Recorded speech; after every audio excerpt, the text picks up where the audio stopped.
Hi, this is Tristan with BMW Bakersfield. I'm going to give you a demonstration on BMW Backup Assistant. Backup Assistant is a great option to use when reversing your vehicle out of a confined space or when you don't have a clear view of your rear surroundings. From the parked position, select your parking sensor option.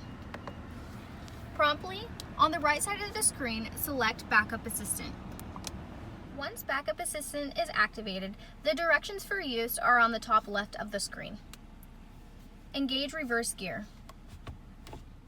Start driving, observe surroundings, and brake manually.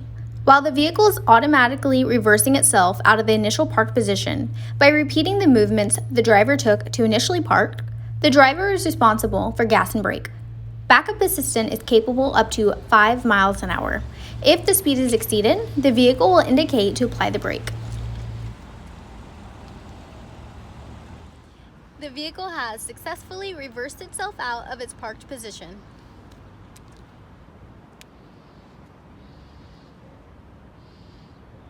Thank you for watching. For more virtual Encore delivery videos, be sure to follow us on our YouTube channel at BMW Bakersfield.